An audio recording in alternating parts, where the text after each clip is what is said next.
ಶ್ರೀ ವಿನಾಯಕ ಪ್ರೌಢಶಾಲೆ ಅಂಜನಾನಗರ ಬೆಂಗಳೂರು. ಕನ್ನಡ ಶಿಕ್ಷಕರು ನಂಜೇಗೌಡ. ಹಕ್ಕಿ ಹಾರುತ್ತಿದೆ ನೋಡಿದಿರಾ ಪದ್ಯದ ವಿವರಣೆಯನ್ನು ತಿಳಿದುಕೊಳ್ಳೋಣ. ಮೊದಲಿಗೆ ಹಕ್ಕಿ ಹಾರುತ್ತಿದೆ ನೋಡಿದಿರಾ ಪದ್ಯ ಭಾಗವನ್ನು ದ.ರಾ ಬೇಂದ್ರೆಯವರು ತಮ್ಮ ಗರಿ ಕವನ ಸಂಕಲನದಲ್ಲಿ ರಚನೆ ಮಾಡಿದ್ದಾರೆ. ಆದ್ದರಿಂದ ಹಕ್ಕಿ ಹಾರುತ್ತಿದೆ ನೋಡಿದಿರಾ ಅಂದರೆ ಇಲ್ಲಿ ಕವಿಗಳು ಕಾಲ ಉರುಳುತ್ತಿರುವ ಪ್ರಕ್ರಿಯೆಯನ್ನು ಕಂಡು ಹಕ್ಕಿ ಹಾರುತ್ತಿದೆ ನೋಡಿದಿರಾ ಎಂಬುದಾಗಿ ಕಾಲ ಉರುಳುವ ಪ್ರಕ್ರಿಯೆಯನ್ನು ಹಾರುವ ಹಕ್ಕಿಗೆ ಸಮೀಕರಣ ಮಾಡುವಂಥ ಪ್ರಯತ್ನವನ್ನು ಮಾಡಿದ್ದಾರೆ. ಹಾರುವ ಹಕ್ಕಿಯ ರೀತಿಯೇ ಕಾಲ ಕೂಡ ಉರುಳುತ್ತದೆ. ಆದ್ದರಿಂದ ಹಾರುವ ಹಕ್ಕಿಗೆ ಚೈತನ್ಯ ಇರುತ್ತದೆ. ಅದೇ ರೀತಿ ಕಾಲಕ್ಕೂ ಕೂಡ ಇಲ್ಲಿ ಅದು ನಿರ್ಜೀವವಾಗಿದ್ದರೂ ಕೂಡ ಅದಕ್ಕೆ ಚೈತನ್ಯದ ಸತ್ವ ಇದೆ ಎಂಬುದಾಗಿ ಹೇಳುತ್ತಾ ಹಾರುವ ಹಕ್ಕಿಗೆ ಕಾಲದ ಗತಿಯನ್ನು ಕವಿಯಲ್ಲಿ ಸಮೀಕರಣ ಮಾಡುವಂಥ ಪ್ರಯತ್ನವನ್ನು ಮಾಡಿದ್ದಾರೆ.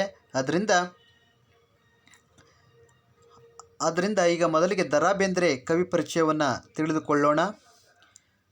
ಅಂಬಿಕಾತನಯ ದತ್ತ ಎಂಬ ಕಾವ್ಯನಾಮದಿಂದ ಪ್ರಸಿದ್ಧರಾಗಿರುವ ದತ್ತಾತ್ರೇಯ ರಾಮಚಂದ್ರ ಬೇಂದ್ರೆಯವರು ಕ್ರಿಸ್ತಶಕ 1896ರಲ್ಲಿ ಧಾರವಾಡದಲ್ಲಿ ಜನಿಸಿದರು. ಪ್ರೌಢಶಾಲಾ ಅಧ್ಯಾಪಕರಾಗಿ ಸೊಲ್ಲಾಪುರದ ರಾಜಾರಾಮ್ ಕಾಲೇಜಿನಲ್ಲಿ, ಕನ್ನಡ ಪ್ರಾಧ್ಯಾಪಕರಾಗಿ ಧಾರವಾಡದ ಬಾನುಲಿ ಕೇಂದ್ರದ ಸಲಹೆಗಾರರಾಗಿ ಸೇವೆ ಸಲ್ಲಿಸಿದ್ದಾರೆ. ನವೋದಯ ಕನ್ನಡ ಸಾಹಿತ್ಯದ ಪ್ರಮುಖ ಕವಿಗಳಲ್ಲಿ ಒಬ್ಬರಾದ ದ.ರಾ ಬೇಂದ್ರೆಯವರು ಗರಿ, ಕೃಷ್ಣಕುಮಾರಿ, ಉಯ್ಯಾಲೆ, ಸಖಿಗೀತ, ನಾದಲೀಲೆ, ಮೇಘದೂತ, ಗಂಗಾವತರಣ, ಸೂರ್ಯಪಾನ, ನಗೆಯ ಹೊಗೆ, ಸಾಹಿತ್ಯದ ವಿರಾಟ್ ಸ್ವರೂಪ ಮೊದಲಾದ ಕೃತಿಗಳ ಕರ್ತೃ ಇವರಾಗಿದ್ದಾರೆ. ಮರಾಠಿ, ಇಂಗ್ಲಿಷ್ ಭಾಷೆಯೂ ಸೇರಿದಂತೆ ಸಾಹಿತ್ಯದ ವಿವಿಧ ಪ್ರಕಾರಗಳಲ್ಲಿ ಕೃತಿಗಳನ್ನು ರಚಿಸಿದ್ದಾರೆ. ಅರಳು ಮರಳು ಕವನ ಸಂಕಲನಕ್ಕೆ ಕೇಂದ್ರ ಸಾಹಿತ್ಯ ಅಕಾಡೆಮಿ ಪ್ರಶಸ್ತಿ, 4 ತಂತಿ ಕವನ ಸಂಕಲನಕ್ಕೆ ಜ್ಞಾನಪೀಠ ಪ್ರಶಸ್ತಿ ಲಭಿಸಿದೆ. ಭಾರತ ಸರ್ಕಾರದ ಪದ್ಮಶ್ರೀ ಪುರಸ್ಕಾರಕ್ಕೆ ಭಾಜನರಾಗಿರುವ ಬೇಂದ್ರೆಯವರು 1943ರಲ್ಲಿ ಶಿವಮೊಗ್ಗದಲ್ಲಿ ಸಮಾವೇಶಗೊಂಡ 27ನೇ ಕನ್ನಡ ಸಾಹಿತ್ಯ ಸಮ್ಮೇಳನದ ಅಧ್ಯಕ್ಷರಾಗಿದ್ದರು. ದ.ರಾ ಬೇಂದ್ರೆ ವಿರಚಿತ ಗರಿ ಕವನ ಸಂಕಲನದಿಂದ ಹಕ್ಕಿ ಹಾರುತ್ತಿದೆ ನೋಡಿದಿರಾ ಕವಿತೆಯನ್ನು ಆಯ್ಕೆ ಮಾಡಲಾಗಿದೆ. ಪದ್ಯದ ಆಶಯಭಾವ: ಚಲನಶೀಲತೆ ಜೀವಂತಿಕೆಯ ಗುಣ. ನಿಸರ್ಗದ ಹೊಂದಾಣಿಕೆಯಂತೆ ಕಾಲ ಉರುಳುತ್ತದೆ. ಅದಕ್ಕೆ ತಡೆ ಎಂಬುದಿಲ್ಲ. ಎಂತಹ ಪ್ರಭಾವಶಾಲಿ ವ್ಯಕ್ತಿಯಾದರೂ ನಿಸರ್ಗದತ್ತವಾದ ಕಾಲಚಕ್ರದ ಎದುರಿನಲ್ಲಿ ತಲೆ ಬಾಗಲೇಬೇಕು. ಅದಕ್ಕೆ ಹೊಂದಿಕೊಳ್ಳಬೇಕು. ಆಯಾ ಕಾಲದಲ್ಲಿ ನಡೆದ ಪ್ರತಿಯೊಂದು ಘಟನೆಯೂ ಕಾಲ ಉರುಳಿದಂತೆ ಇತಿಹಾಸವಾಗುತ್ತಾ ಹೋಗುತ್ತದೆ. ಕವಿ ಬೇಂದ್ರೆಯವರು ಕಾಲದ ಗತಿಯನ್ನು ಹಾರುವ ಹಕ್ಕಿಯೊಂದಿಗೆ ಸಮೀಕರಿಸಿ ನೋಡುವ ಪ್ರಯತ್ನ ಮಾಡಿದ್ದಾರೆ. ಹಕ್ಕಿಯ ಹಾರುವಿಕೆ ಪ್ರಕೃತಿಯ ಸಹಜ ಕ್ರಿಯೆಯೊಂದಿಗೆ ಯುಗಗಳೇ ಉರುಳಿ ಹೊಸತನಕ್ಕೆ ತೆರೆದುಕೊಳ್ಳುವ ಸಂಕೇತವೂ ಆಗಿದೆ. ಶುಕ್ರ, ಚಂದ್ರ, ಮಂಗಳ ಲೋಕ ಸಂಚಾರ ಕಾಲದ ಒಂದು ಭೌತಿಕ ಲಕ್ಷಣ. ಬ್ರಿಟಿಷರ ಸಾಮ್ರಾಜ್ಯಶಾಹಿಯಿಂದ ಪಾರಾಗುವ ಸ್ವಾತಂತ್ರ್ಯ ಚಿಂತನದ ಕಲ್ಪನಾ ಪಕ್ಷಿಯ ಹಾರಾಟವು ಇನ್ನೊಂದು ಲಕ್ಷಣ. ಇದಲ್ಲದೆ ಮಂಗಳ ಲೋಕದ ಅಂಗಳಕ್ಕೆ ಮಾನವನು ಏರುವ ಸೂಚನೆಯನ್ನು ಸಾರಿದ ಕವನ ಇದಾಗಿದೆ ಎನ್ನುವುದು ಗಮನಾರ್ಹ. ಕಾಲಪಕ್ಷಿಯ ಹೊಡೆತಕ್ಕೆ ಮಾನವ ಪ್ರಪಂಚದಲ್ಲಾಗುವ ವೈಚಿತ್ರ್ಯದ ವಿಸ್ಮಯದಲ್ಲಿ ಒಂದು ಉದ್ಗಾರವಿದೆ. ಇಂಥ ಭಾವಗೀತೆಯನ್ನು ಪರಿಚಯಿಸುವುದೇ ಇಲ್ಲಿನ ಆಶಯವಾಗಿದೆ. ಪದಗಳ ಅರ್ಥ: ಎವೆ, ಕಣ್ಣ ರೆಪ್ಪೆ. ಹೊಕ್ಕಿ, ತೆನೆಯಿಂದ ಕಸಕಡ್ಡಿ ಬೇರ್ಪಡಿಸಿ. ಕೆನ್ನ, ಕೆಂಪು. ಕಾವುದ, ದೂರವನ್ನು ಅಳೆಯುವ ಒಂದು ಪ್ರಮಾಣ. 4 ಹರದಾರಿ, 12 ಮೈಲುಗಳ ಅಂತರ. ತಿಂಗಳ, ಚಂದ್ರ, ತಿಂಗಳೂರು, ಚಂದ್ರಲೋಕ. ನರೆ, ಬಿಳಿ ಬಣ್ಣ, ಬೆಳ್ಳಿ, ಶುಕ್ರ, ಬ್ರಹ್ಮಾಂಡ, ಜಗತ್ತು, ಮನ್ವಂತರ, ಪರಿವರ್ತನೆಯ ಕಾಲ. ಮುಕ್ಕಿ, ಗಬಗಬನ ತಿಂದು. ಹೊನ್ನ, ಹಳದಿ. ಪ್ರವೇಶ: ನವೋದಯ ಕಾಲದ ಜನಪ್ರಿಯ ಕಾವ್ಯ ಪ್ರಕಾರಗಳಲ್ಲಿ ಭಾವಗೀತೆ ಮೊದಲನೆಯದು. ವ್ಯಕ್ತಿಯೋರ್ವ ಯಾವುದಾದರೊಂದು ಸಮಯದಲ್ಲಿ ನೋಡಿದ, ಕೇಳಿದ, ಅನುಭವಿಸಿದ ನೋವು ನಲಿವುಗಳಿಗೆ ಮೂರ್ತರೂಪ ನೀಡುವುದು ಸುಲಭದ ಕೆಲಸವಲ್ಲ. ಪ್ರತಿಭಾವಂತರಿಂದ ಮಾತ್ರ ಆಗುವಂಥದ್ದು. ಪ್ರತಿಭಾವಂತ ವ್ಯಕ್ತಿಯ ಅನುಭವ, ಭಾವ ತೀವ್ರತೆಯ ಜೊತೆಯಲ್ಲಿ ಗೇಯವನ್ನು ಒಳಗೊಂಡು ಅಭಿವ್ಯಕ್ತಿಯನ್ನು ಪಡೆದಾಗ ಅದು ಭಾವಗೀತೆಯಾಗುತ್ತದೆ. ಇಂತಹ ಭಾವಗೀತೆ ವೈಯಕ್ತಿಕ ನೆಲೆಯಲ್ಲಿದ್ದು ಸಾರ್ವತ್ರಿಕ ಮನ್ನಣೆಯನ್ನು ಪಡೆಯುವಂತಿದ್ದರೆ ಭಾವಗೀತೆಯ ಸೊಗಸು ಮತ್ತಷ್ಟು ಹೆಚ್ಚುತ್ತದೆ. ಭಾವಗೀತೆ ಧ್ವನಿಪೂರ್ಣವಾಗಿದ್ದರೆ ಗೀತೆಯ ಸೌಂದರ್ಯಕ್ಕೆ ಮತ್ತಷ್ಟು ಮೆರುಗು ಬರುತ್ತದೆ. ಇಂಥ ಭಾವಗೀತೆಯಿಂದಲೂ ಪರಿಚಯಿಸುವುದಾಗಿದೆ. ಇಲ್ಲಿ ದ.ರಾ ಬೇಂದ್ರೆಯವರು ಹಕ್ಕಿ ಹಾರುತ್ತಿದೆ ನೋಡಿದಿರಾ ಎಂಬ ಪದ್ಯ ಭಾಗದಲ್ಲಿ ಕಾಲದ ಗತಿಯನ್ನು ಹಾರುವ ಹಕ್ಕಿಯೊಂದಿಗೆ ಸಮೀಕರಿಸಿ ನೋಡುವಂತಹ ಪ್ರಯತ್ನವನ್ನು ಮಾಡಿದ್ದಾರೆ. ಹಾರುವ ಹಕ್ಕಿಗೆ ಚೈತನ್ಯ ಇರುತ್ತದೆ, ಶಕ್ತಿ ಇರುತ್ತದೆ. ಒಂದು ಕಡೆಯಿಂದ ಮತ್ತೊಂದು ಕಡೆಗೆ ಹಾರಿ ಹೋಗುತ್ತದೆ. ಅದೇ ರೀತಿ ಕೂಡ ಕಾಲವು ಇಲ್ಲಿ ನಿರ್ಜೀವವಾದ ವಸ್ತುವಿನ ರೀತಿಯಲ್ಲಿ ಇರದಿದ್ದರೂ ಕೂಡ ಅಥವಾ ಅದು ಅಭೌತಿಕವಾಗಿದ್ದರೂ ಕೂಡ ಅದಕ್ಕೆ ಅದಕ್ಕೆ ಸಜೀವತೆ ಇದೆ ಎಂಬುದಾಗಿ ದ ರಾ ಬೇಂದ್ರೆಯವರು ಆರು ಅಕ್ಕಿಯೊಂದಿಗೆ ಸಮೀಕರಣ ಮಾಡುವಂಥ ಪ್ರಯತ್ನವನ್ನು ಮಾಡಿದ್ದಾರೆ. ಅಂದರೆ ಕಾಲ ನಿಂತ ನೀರಲ್ಲ, ಅದು ಹಾರುವ ಹಕ್ಕಿಯ ರೀತಿ ಹಾರುತ್ತಲೇ ಇರುತ್ತದೆ, ಅಂದರೆ ಚಲಿಸುತ್ತಲೇ ಇರುತ್ತದೆ. ಆದ್ದರಿಂದ ಕಾಲ ನಿಂತ ನೀರಲ್ಲ, ಅದನ್ನು ಯಾರೂ ಕೂಡ ತಡೆಯಲು ಸಾಧ್ಯವಿಲ್ಲ. ಎಂತಹ ಪ್ರಭಾವಶಾಲಿ ವ್ಯಕ್ತಿಯಾದರೂ ಕೂಡ ಕಾಲಚಕ್ರದ ಎದುರು ತಲೆ ಬಾಗಲೇಬೇಕು, ಹೊಂದಿಕೊಳ್ಳಲೇಬೇಕು. ಅದರಿಂದ ಕಾಲದ ಮುಂದೆ ಯಾರ ಆಟವೂ ನಡೆಯಲಾರದು ಎಂಬುದಾಗಿ ಹೇಳುತ್ತಾ ದ ರಾ ಬೇಂದ್ರೆಯವರು ಕಾಲದ ಉರುಳುವಿಕೆಯನ್ನು ವರ್ಣಿಸಿದ್ದಾರೆ. ಅಂದರೆ ಕಾಲ ಇಲ್ಲಿ ಚಲನಾಶೀಲವಾದದ್ದು, ಅದಕ್ಕೆ ಜೀವಂತಿಕೆಯ ಗುಣ ಇದೆ, ಅದು ಬದಲಾಗುತ್ತಾ ಸಾಗುತ್ತದೆ, ಅದು ನಿಂತ ನೀರಿನಂತೆ ಇರುವುದಿಲ್ಲ, ಬದಲಾಗಿ ಸಂಪೂರ್ಣವಾಗಿ ಅದು ಪರಿವರ್ತನೆಗೆ ಒಳಪಡುತ್ತಲೇ ಇರುತ್ತದೆ. ಆದ್ದರಿಂದ ಈ ಕಾರಣಕ್ಕೆ ಅನೇಕ ಯುಗಗಳು ಉರುಳಿ ಹೋಗಿವೆ. ಆದ್ದರಿಂದ ಇಲ್ಲಿ ಯುಗಗಳು ಉರುಳಿ ಹೊಸತನಕ್ಕೆ ತೆರೆದುಕೊಳ್ಳುವ ಸಂಕೇತವೂ ಕೂಡ ಈ ಕಾಲ ಅಕ್ಕಿಯಾಗಿದೆ ಎಂಬುದಾಗಿ ದ ರಾ ಬೇಂದ್ರೆಯವರು ವರ್ಣನೆ ಮಾಡುತ್ತಾರೆ. ಹಾಗಾದರೆ ಇದೊಂದು ನವೋದಯ ಕಾಲದ ಭಾವಗೀತೆಯಾಗಿದ್ದು, ಇಲ್ಲಿ ಕವಿ ತಾನು ಕಂಡಂತಹ ಅಮೂರ್ತ ರೂಪದ ಅನುಭವವನ್ನು ಮೂರ್ತ ರೂಪಕ್ಕೆ ಕೊಡಲು ಪ್ರಯತ್ನ ಮಾಡಿದ್ದಾರೆ. ಹಾಗಾಗಿ ಮೊದಲು ಪದ್ಯದ ಗಾಯನವನ್ನು ಇಲ್ಲಿ ನೋಡೋಣ. ಈರುಳಿರುಳಳಿದು ದಿನ ಬೆಳಗ್ಗೆ, ಸುತ್ತಮುತ್ತಲು ಮೇಲಕ್ಕೆ ಕೆಳಗೆ, ಗಾವುದ ಮುಂದೆ ಎವೆ ತೆರೆದಿಕ್ಕುವ ಹೊತ್ತಿನ ಒಳಗೆ, ಅಕ್ಕಿ ಹಾರುತ್ತಿದೆ ನೋಡಿದಿರ, ಕರಿನರೆ ಬಣ್ಣದ ಪುಚ್ಚಗಳುಂಟು, ಬಿಳಿವಳೆ ಬಣ್ಣದ ಗರಿಯುಂಟು, ಕೆನ್ನನ ಬಣ್ಣಗಳ ರೆಕ್ಕೆಗಳೆರಡು ಪಕ್ಕದಲ್ಲುಂಟು, ಅಕ್ಕಿ ಹಾರುತ್ತಿದೆ ನೋಡಿದಿರ, ನೀಲ ಮೇಘ ಮಂಡಲ ಸಮಬಣ್ಣ, ಮುಗಿಲಿಗೆ ರೆಕ್ಕೆಗಳೊಡೆದವು ಅಣ್ಣ, ಚಿಕ್ಕೆಯ ಮಾಲೆಯ ಸೆಕ್ಕಿಸಿಕೊಂಡು ಸೂರ್ಯಚಂದ್ರರನ್ನು ಮಾಡಿದೆ ಕಣ್ಣ, ಹಕ್ಕಿ ಹಾರುತ್ತಿದೆ ನೋಡಿದಿರ. ಈಗ ನಾವು ಮೊದಲ 3 ಪದ್ಯಭಾಗದ ಬಗ್ಗೆ ತಿಳಿದುಕೊಳ್ಳೋಣ. ನಾನು ಈಗಾಗಲೇ ಹೇಳಿರುವಂತೆ ಕವಿ ದ ರಾ ಬೇಂದ್ರೆಯವರು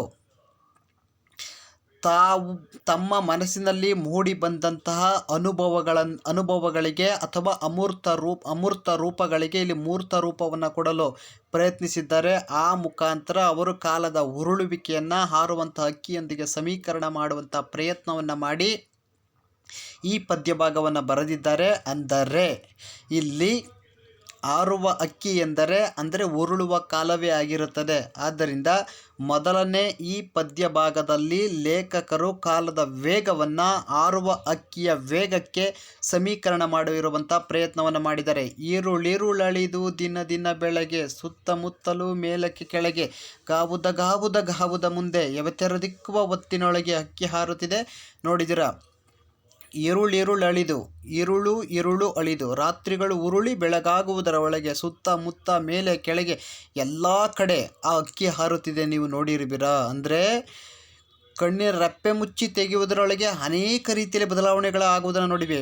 ಕಣ್ಣಿನ ರೆಪ್ಪೆ ಮುಚ್ಚಿ ತೆಗೆಯುವುದರೊಳಗೆ ಅಪಘಾತಗಳಾಗುತ್ತವೆ, ಕಣ್ಣಿನ ರೆಪ್ಪೆ ಮುಚ್ಚಿ ತೆಗೆಯುವುದರೊಳಗೆ ಅನೇಕ ಬದಲಾವಣೆಗಳು, ಅನೇಕ ಘಟನೆಗಳು ಸಂಭವಿಸಿವೆ. ಆದ್ದರಿಂದ ಈರುಳುಗಳು ಉರುಳಿ ಬೆಳಗಾಗುವುದರೊಳಗೆ ಅನೇಕ ಬದಲಾವಣೆಗಳು, ಅನೇಕ ಪರಿವರ್ತನೆಗಳು ಇತಿಹಾಸದ ಗರ್ಭದಲ್ಲಿ ನಡೆದು ಹೋಗುತ್ತಿವೆ. ಅದರಿಂದ ದಿನ ಹೊಸ ರೀತಿಯ ಬೆಳವಣಿಗೆಗಳು, ಹೊಸ ರೀತಿಯ ಕ್ರಾಂತಿಗಳು, ಚಟುವಟಿಕೆಗಳು ಸಂಭವಿಸುತ್ತಲೇ ಇರುತ್ತವೆ. ಅದರಿಂದ ರಾತ್ರಿಗಳು ಉರುಳಿ ಬೆಳಗಾಗುವುದರೊಳಗೆ ಅನೇಕ ಪರಿವರ್ತನೆಗಳನ್ನು ನಾವು ಕಂಡಿದ್ದೇವೆ, ಅನೇಕ ಬದಲಾವಣೆಗಳನ್ನು ಕಂಡಿದ್ದೇವೆ. ಅಂದರೆ ಈರುಳುಗಳು ಉರುಳಿ ಬೆಳಗಾಗುವುದರ ಒಳಗೆ ಸುತ್ತಮುತ್ತ ಎಲ್ಲ ಕಡೆ 4 ಕಡೆಯಿಂದಲೂ ಆ ಅಕ್ಕಿ ತನ್ನ ಕಬಂಧ ಬಾಹುವನ್ನು ಚಾಚಿಕೊಂಡು ಹಾರುತ್ತಿದೆ. ಅಂದರೆ ಕಾಲ ಅನ್ನುವುದು ಕೇವಲ ಒಂದು ಪ್ರದೇಶಕ್ಕೆ ಮಾತ್ರ ಸೀಮಿತವಾಗಿಲ್ಲ, ಇಡೀ ಬ್ರಹ್ಮಾಂಡಕ್ಕೆ ಅದರ ವ್ಯಾಪ್ತಿಯ ಬರೆಸಿದೆ. ಆದ್ದರಿಂದ ಕಾಲ ಎನ್ನುವುದು ರಾತ್ರಿಗಳು ಉರುಳಿ ಬೆಳಗಾಗುವುದರೊಳಗೆ ಸಾಕಷ್ಟು ಬದಲಾವಣೆಯನ್ನು ಕಂಡಿರುತ್ತವೆ. ಇದು ಪ್ರತಿನಿತ್ಯ ಸಂಭವಿಸುತ್ತಲೇ ಇರುತ್ತದೆ. ಯಾವ ದಿಕ್ಕಿಗೆ ಹೋದರೂ ಕೂಡ ಅಲ್ಲಿ ಪರಿವರ್ತನೆ, ಬದಲಾವಣೆ ಎನ್ನುವುದು ಇದ್ದೇ ಇರುತ್ತದೆ. ಅದರಿಂದ ಅದು ಅನೇಕ ಮೈಲಿಯ ವೇಗದಲ್ಲಿ ಹಾರುತ್ತಿದೆ, ನೀವು ನೋಡಿರುವಿರಾ ಎಂಬುದಾಗಿ ಲೇಖಕರು ಅಲ್ಲಿ ಹೇಳಿದ್ದಾರೆ. ಗಾವುದ ಮುಂದೆ, ಗಾವುದ ಅಂದರೆ ಕಿಲೋಮೀಟರ್ ಅಥವಾ ಮೈಲಿಯನ್ನು ಅಳೆಯುವ ಒಂದು ಮಾಪನಕ್ಕೆ ನಾವು ಗಾಬುದ ಎಂದು ಕರೆಯುತ್ತೇವೆ. ಗಾಬುದ ಅಂದರೆ ಮೈಲಿಯನ್ನು ಅಳೆಯುವ ಒಂದು ಮಾಪನ ಅಥವಾ ದೂರವನ್ನು ಅಳೆಯುವ ಒಂದು ಮಾಪನ. ದೂರವನ್ನು ಅಳೆಯುವ ಒಂದು ಮಾಪನಕ್ಕೆ ಗಾವುದ ಎಂದು ಕರೆಯುತ್ತೇವೆ. ಹಿಂದಿನ ಕಾಲದವರು ದೂರವನ್ನು ಅಳೆಯುವಂಥ ಮಾಪನಕ್ಕೆ ಗಾವುದ ಎಂಬುದಾಗಿ ಕರೆಯುತ್ತಿದ್ದರು. ಆದ್ದರಿಂದ ಈರುಳುಗಳು ಉರುಳಿ ಬೆಳಗಾಗುವುದರ ಒಳಗೆ ಸುತ್ತಮುತ್ತ ಮೇಲೆ ಕೆಳಗೆ ಅದು ಗಾವುದ ದೂರದಲ್ಲಿ ಅಕ್ಕಿ ಹಾರಿ ಹೋಗುತ್ತಿದೆ. ಆ ಕಾಲಪಕ್ಷಿ ಹಾರಿ ಹೋಗುತ್ತಿದೆ, ನೀವು ಗಮನಿಸಿರುವಿರಾ? ಅದು ಎಷ್ಟರ ಮಟ್ಟಿಗೆ ಈರುಳುಗಳು ಉರುಳಿ ಬೆಳಗಾಗುವುದರ ಒಳಗೆ ಸುತ್ತಮುತ್ತ ಮೇಲೆ ಕೆಳಗೆ ಅದು ಗಾವುದ ದೂರದಲ್ಲಿ ಹಾರುತ್ತಿದೆ ಅಂದರೆ ಕಣ್ಣಿನ ರೆಪ್ಪೆ ಮುಚ್ಚಿ ತೆಗೆಯುವುದರೊಳಗೆ ಅದು ಗಾವುದ ದೂರದ ವೇಗದಲ್ಲಿ ಹಾರುತ್ತಿದೆ ಅಂತ ಅಕ್ಕಿಯನ್ನು ನೀವು ಗಮನಿಸಿರುವಿರಾ ಎಂಬುದಾಗಿ ದ ರಾ ಬೇಂದ್ರೆ ಇಲ್ಲಿ ಪ್ರಶ್ನೆ ಮಾಡಿದರೆ, ಹೆವೆ ತೆರೆದಿಕ್ಕುವ ಹೊತ್ತಿನೊಳಗೆ, ಹೆವೆ ತೆರೆದಿಕ್ಕುವ ಅಂದರೆ ಕಣ್ಣಿನ ರೆಪ್ಪೆ ಮುಚ್ಚಿ ತೆಗೆಯುವ ಹೊತ್ತಿನೊಳಗೆ ಅನೇಕ ವೇಗದಲ್ಲಿ ಅಕ್ಕಿ ಹಾರುತ್ತಿದೆ, ನೀವು ನೋಡಿರುವಿರಾ ಎಂಬುದಾಗಿ ದ ರಾ ಬೇಂದ್ರೆ ಅವರು ಪ್ರಶ್ನೆ ಮಾಡಿದ್ದಾರೆ. ಅಂದರೆ ಕಣ್ಣಿನ ರೆಪ್ಪೆ ಮುಚ್ಚಿ ತೆಗೆಯುವುದರೊಳಗೆ ಅನೇಕ ಅವಘಡಗಳು, ಅಪಘಾತಗಳು, ಬದಲಾವಣೆಗಳು, ಕ್ರಾಂತಿಗಳು, ಇತಿಹಾಸ ಪ್ರಸಿದ್ಧ ಹೇಳಿಕೆಗಳು, ನಿರ್ಧಾರಗಳು ಹೊರಬೀಳುವ ಸಾಧ್ಯತೆ ಇರುತ್ತದೆ. ಅದರಿಂದ ಕಣ್ಣಿನ ರೆಪ್ಪೆ ಮುಚ್ಚಿ ತೆಗೆಯುವುದರೊಳಗೆ ನಾವು ಅನೇಕ ಇತಿಹಾಸವನ್ನು ಕಂಡಿರ್ತೇವೆ, ಅನೇಕ ಕ್ರಾಂತಿಗಳನ್ನು, ಬದಲಾವಣೆಗಳನ್ನು ಕಂಡಿರ್ತೇವೆ. ಅದರಿಂದ ಲೇಖಕರು ಇಲ್ಲಿ ಎವೆ ತೆರೆದಿಕ್ಕುವ ಹೊತ್ತಿನೊಳಗೆ ಅಕ್ಕಿ ಹಾರುತ್ತಿದೆ ನೋಡಿದ್ದೀರಾ ಅಂತ ಹೇಳಿದ್ದಾರೆ. ಅಕ್ಕಿ ಅಂದರೆ ಮಕ್ಕಳಲ್ಲಿ ಕಾಲ ಆಗಿರುತ್ತದೆ. ಕಾಲ ಅಂದರೆ ಸಮಯ. ಅದರಿಂದ ಸಮಯ ಅನ್ನುವುದು ನಿಂತ ನೀರಲ್ಲ, ಅದಕ್ಕೆ ಜೀವಂತಿಕೆಯ ಗುಣ ಇದೆ. ಅದು ಚಲನಾಶೀಲವಾದದ್ದು, ಅದು ಸದಾ ಓಡುತ್ತಲೇ ಇರುತ್ತದೆ, ಅದಕ್ಕೆ ಆಯಾಸ ಎಂಬುವುದೇ ಇರುವುದಿಲ್ಲ. ಅದರಿಂದ ಇಲ್ಲಿ ಹಾರುವ ಅಕ್ಕಿಗೆ ಕಾಲವನ್ನು ಸಮೀಕರಣ ಮಾಡಿ ಆ ಅಕ್ಕಿ ಹೇಗೆ ಈರುಳುಗಳು ಉರುಳಿ ಬೆಳಗಾಗುವುದರ ಒಳಗೆ ಸುತ್ತಮುತ್ತ ಮೇಲೆ ಕೆಳಗೆ ಹಾರುತ್ತಲೇ ಇರುತ್ತವೆಯೋ, ಈರುಳಾದರೂ ಹಾರುತ್ತವೆ, ಬೆಳಗ್ಗೆ ಆದರೂ ಹಾರುತ್ತವೆ, ಪ್ರತಿನಿತ್ಯ ಹಾರುತ್ತವೆ, ಸುತ್ತಮುತ್ತ ಮೇಲೆ ಕೆಳಗೆ ಎಲ್ಲ ಕಾಲ ಅಕ್ಕಿ ಹಾರುತ್ತಲೇ ಇರುತ್ತದೆ. ಅದೇ ರೀತಿ ಕಾಲ ಎನ್ನುವುದು ಪ್ರತಿನಿತ್ಯ, ಪ್ರತಿ ನಿಮಿಷ, ಪ್ರತಿ ಗಂಟೆ, ಪ್ರತಿ ನಿಮಿಷ, ಪ್ರತಿ ದಿನ, ಪ್ರತಿ ಗಂಟೆ, ಪ್ರತಿಯೊಂದು ದಿಕ್ಕಿನಲ್ಲೂ ಕೂಡ ತನ್ನ ಕಬಂಧ ಬಾಹುವನ್ನು ಚಾಚಿಕೊಂಡು ಅದು ಬದಲಾವಣೆಯನ್ನು ಉಂಟು ಮಾಡುತ್ತಲೇ ಇರುತ್ತದೆ. ಅದು ಎಷ್ಟು ವೇಗದಲ್ಲಿ ಅಂದರೆ ತುಂಬ ವೇಗದಲ್ಲಿ, ಒಂದೊಂದು ಕ್ಷಣದಲ್ಲೂ, ಒಂದೊಂದು ನಿಮಿಷದಲ್ಲೂ ಸಾಕಷ್ಟು ಬದಲಾವಣೆಗಳನ್ನು ನಾವು ಆಗುವುದನ್ನು ಗಮನಿಸಿದ್ದೇವೆ. ಅದೇ ರೀತಿ ಕಣ್ಣಿನ ರೆಪ್ಪೆ ಮುಚ್ಚಿ ತೆಗೆಯುವುದರೊಳಗೆ ಅದು ಅನೇಕ ದೂರದಲ್ಲಿ ಅಕ್ಕಿ ಹಾರುತ್ತಿದೆ ನೋಡಿದರೆ ಎಂಬುದಾಗಿ ದ ರಾ ಬೇಂದ್ರೆ ಅವರು ಇಲ್ಲಿನ ಪದ್ಯದ ಮೊದಲನೇ ಭಾಗದಲ್ಲಿ ಕಾಲದ ವೇಗವನ್ನು ಚಿತ್ರಿಸಿದ್ದಾರೆ. ಹಾಗಾದರೆ ಮಕ್ಕಳೇ ಹೇಳಿ, ಈರುಳು ಅಂದ್ರೇನು? ಈರುಳು ಪದದ ಅರ್ಥ ರಾತ್ರಿ. ಈರುಳು ಪ್ಲಸ್ ಅಳಿದು, ಈರುಳಿರುಳಳಿದು. ರಾತ್ರಿಗಳು ಈರುಳು ಪ್ಲಸ್ ಅಳಿದು, ಈರುಳಿರುಳಳಿದು. ಈರುಳಿರುಳು ದ್ವಿರುಕ್ತಿಯಾಗಿರುತ್ತದೆ. ಈರುಳಿರುಳು ಎನ್ನುವ ಪದ ನಾವು ವ್ಯಾಕರಣಾಂಶದಲ್ಲಿ ನೋಡೋದಾದರೆ ಈರುಳು ಪ್ಲಸ್ ಈರುಳಿರುಳು ದ್ವಿರುಕ್ತಿ ಪದ ಆಗಿರುತ್ತದೆ. ಅದೇ ರೀತಿ ದಿನ ಅದು ಕೂಡ ದ್ವಿರುಕ್ತಿಯಾಗಿರುತ್ತದೆ. ಸುತ್ತಮುತ್ತ ಅದು ಜೋಡು ನುಡಿಯಾಗಿರುತ್ತದೆ. ಅಂದರೆ ಒಂದು ಪದ ಎರಡೆರಡು ಬಾರಿ ಉಚ್ಚಾರಣೆಗೊಂಡರೆ, ಅದಕ್ಕೆ ಸ್ಪಷ್ಟ ಅರ್ಥ ಇದ್ದರೆ, ಅದು ನೇರವಾಗಿ ಬಾಯಿಯಿಂದಲೇ ಬಂದಿದ್ದರೆ ಅದು ದ್ವಿರುಕ್ತಿಯಾಗಿರುತ್ತದೆ. ಅದೇ ಒಂದು ಪದ ಎರಡೆರಡು ಬಾರಿ ಬಂದು ಕಿವಿಯಾರ ಕೇಳಿ ಅನುಕರಣೆ ಮಾಡಿದರೆ ಅದು ಅನುಕರಣವೇ ಆಗಿರುತ್ತದೆ. ಆದರೆ ದಿನ ಅದಕ್ಕೆ ಪ್ರಕೃತಿಯಿಂದ ಕೇಳಿದ ಶಬ್ದ ಅಲ್ಲ. ಈರುಳಿರುಳು ಅನ್ನೋದು ಪ್ರಕೃತಿಯಿಂದ ಕೇಳಿದ ಶಬ್ದ ಅಲ್ಲ, ಬದಲಾಗಿ ಅದು ಮಾನವನ ಬಾಯಿಯಿಂದ ಮೂಲಭೂತವಾಗಿ ಹೊರಹೊಮ್ಮಿದ ಪದ. ಮತ್ತು ಅದಕ್ಕೆ ನಿರ್ದಿಷ್ಟವಾದ ಅರ್ಥ ಇರುತ್ತದೆ, ಅನುಕರಣಕ್ಕೆ ನಿರ್ದಿಷ್ಟವಾದ ಅರ್ಥ ಇರೋದಿಲ್ಲ. ಅದರಿಂದ ಈರುಳು ಪ್ಲಸ್ ಈರುಳಿರುಳು ಅಲ್ಲಿ ಒಂದೇ ಪದ ಎರಡೆರಡು ಬಾರಿ ಉಚ್ಚಾರಣೆಗೊಂಡೆ ಒಂದು ವಿಶೇಷ ಅರ್ಥವನ್ನು ವ್ಯಕ್ತಪಡಿಸುವುದಕ್ಕಾಗಿ ಒಂದು ಪದ ಎರಡೆರಡು ಬಾರಿ ಉಚ್ಚಾರಣೆ ಆದರೆ ಅದನ್ನು ದ್ವಿರುಕ್ತಿ ಎಂದು ಕರೀತೇವೆ. ಈರುಳು ಪ್ಲಸ್ ಈರುಳಿರುಳು, ಅದರಿಂದ ಅದು ದ್ವಿರುಕ್ತಿಯಾಗಿದೆ. ದಿನ ಅನ್ನೋದು ದ್ವಿರುಕ್ತಿಯಾಗಿದೆ. ಸುತ್ತಮುತ್ತ ಅನ್ನೋದು ಬೇರೆ ಪದ. ಸುತ್ತ ಅನ್ನೋದೊಂದು ಬೇರೆ, ಮುತ್ತ ಅನ್ನೋದೊಂದು ಬೇರೆ. ಆದ್ದರಿಂದ ಎರಡು ಪದಗಳು, ಎರಡು ಬೇರೆ ಪದಗಳು ಜಂಟಿಯಾಗಿ ಬಂದರೆ ಅದು ಜೋಡು ನುಡಿ ಎಂದು ಕರೆಯುತ್ತೇವೆ. ಅದರಿಂದ ಸುತ್ತಮುತ್ತ ಅನ್ನೋದು ಎರಡು ಬೇರೆ ಪದಗಳು ಅದರ ಜಂಟಿಯಾಗಿ ಬಂದಿವೆ, ಅದರಿಂದ ಅದನ್ನು ಜೋಡು ನುಡಿ ಎಂಬುದಾಗಿ ಕರೀತೇವೆ. ಜೋಡು ನುಡಿಯಲ್ಲಿ ಎರಡು ರೀತಿ ವಿಧಾನ ಕಾಣ್ತೇವೆ. ಎರಡು ಪದಕ್ಕೂ ಅರ್ಥ ಇರುವಂಥ ಜೋಡು ನುಡಿ, ಅಥವಾ ಮೊದಲ ಪದಕ್ಕೆ ಮಾತ್ರ ಅರ್ಥ ಇದ್ದು ತದನಂತರ ಪದಕ್ಕೆ ಅರ್ಥವಿರದ ಜೋಡು ನುಡಿಯನ್ನು ನಾವು ಕಾಣುತ್ತೇವೆ. ಅದೇ ರೀತಿ ಗಾವುದ ಅನ್ನೋದು ಕೂಡ ದ್ವಿರುಕ್ತಿಗೆ ಉದಾಹರಣೆಯಾಗುತ್ತದೆ. ಅದರಿಂದ ಮಕ್ಕಳೇ ಇಲ್ಲಿ ವ್ಯಾಕರಣಾಂಶವನ್ನು ನಾವು ತಿಳಿದುಕೊಂಡು, ಇಲ್ಲಿ ಈರುಳು ಪ್ಲಸ್ ಈರುಳಿರುಳು, ಇಲ್ಲಿ ಲೋಪಸಂಧಿಯನ್ನು ನಾವು ಕಾಣ್ಬೋದು. ಈರುಳು ಇರುಳು. ಇದು ಪೂರ್ವಪದ ಇರುಳು ಪ್ಲಸ್ ಈರುಳು. ಇಲ್ಲಿ ಹೂ ಬಿಟ್ಟೋಗಿ ಈ ಜಂಪ್ ಆಗಿರೋದನ್ನು ಕಾಣ್ತೀವಿ. ಅದರಿಂದ ಇರುಳು ಲೋಪಸಂಧಿಗೆ ಉದಾಹರಣೆಯನ್ನು ಆಗುತ್ತದೆ. ಅದೇ ರೀತಿ ಹಾಗಾದರೆ ಮಕ್ಕಳೇ ಗಾವುದ ಅಂದ್ರೇನು? ಗಾವುದ ಅಂದರೆ ದೂರವನ್ನು ಅಳೆಯುವಂಥ ಒಂದು ಮಾಪನ. ಎವೆ ಅಂದರೆ ಕಣ್ಣಿನ ರೆಪ್ಪೆ. ತೆರೆ ಅಂದರೆ ಮುಚ್ಚಿ. ಎವೆ ತೆರೆದಿಕ್ಕುವ. ಕಣ್ಣಿನ ರೆಪ್ಪೆ ಮುಚ್ಚಿ ತೆಗೆಯುವ ಹೊತ್ತಿನ ಒಳಗೆ ಅಕ್ಕಿ ಹಾರುತ್ತಿದೆ. ನೋಡಿದ್ದೀರಾ? ಹಾಗಾದರೆ ಮಕ್ಕಳೇ, ಅಕ್ಕಿ ಯಾವ ವೇಗದಲ್ಲಿ ಹಾರುತ್ತಿದೆ? ಒಂದೇ ವಾಕ್ಯದಲ್ಲಿ ಉತ್ತರಿಸಿ. ಅಕ್ಕಿ ಕಣ್ಣಿನ ರೆಪ್ಪೆ ಮುಚ್ಚಿ ತೆಗೆಯುವ ಅದರೊಳಗೆ ಅನೇಕ ಗಾವುದ ದೂರದಲ್ಲಿ ಹಾರುತ್ತಿದೆ ಎಂಬುದಾಗಿ ಬರೆಯಬೇಕು. ಹಾಗಾದರೆ ಮಕ್ಕಳೇ, ಅಕ್ಕಿಯ ಇಲ್ಲಿ ಕವಿ ಕಾಲಪಕ್ಷಿಯ ವೇಗವನ್ನು ಹಾರುವಕ್ಕಿಯೊಂದಿಗೆ ಸಮೀಕರಣ ಮಾಡಿ ಯಾವ ರೀತಿ ವರ್ಣಿಸಿದ್ದಾರೆ ಅಂತ ಕೇಳಿದಾಗ, 3-4 ವಾಕ್ಯಗಳಲ್ಲಿ ಉತ್ತರಿಸಿ ಅಂತ ಕೇಳಿದಾಗ, ಕಾಲಪಕ್ಷಿಯು ಇರುಳುಗಳು ಉರುಳಿ ಬೆಳಗಾಗುವುದರ ಒಳಗೆ ಸುತ್ತಮುತ್ತ ಮೇಲಕ್ಕೆ ಕೆಳಗೆ ಹಾಗೂ ಕಣ್ಣಿನ ರೆಪ್ಪೆ ಮುಚ್ಚಿ ತೆಗೆಯುವುದರೊಳಗೆ ಅನೇಕ ಗಾವುದ ಮೈಲುಗಳ ಅಂತರದ ವೇಗದಲ್ಲಿ ಹಾರುತ್ತಿದೆ ಎಂಬುದಾಗಿ ದ ರಾ ಬೇಂದ್ರೆಯವರು ಕಾಲವನ್ನು ಹಾರುವಕ್ಕಿಂದಿಗೆ ಸಮೀಕರಣ ಮಾಡಿ ಅದರ ವೇಗವನ್ನು ಈ ರೀತಿ ಚಿತ್ರಿಸಿದ್ದಾರೆ ಎಂಬುದಾಗಿ ಬರೀಬೇಕು ಮಕ್ಕಳೇ. ಹಾಗಾದರೆ ಇದು ಅಕ್ಕಿ ಹಾರುತ್ತಿದೆ ನೋಡಿದರೆ ಪದ್ಯದ ಮೊದಲ ಭಾಗ.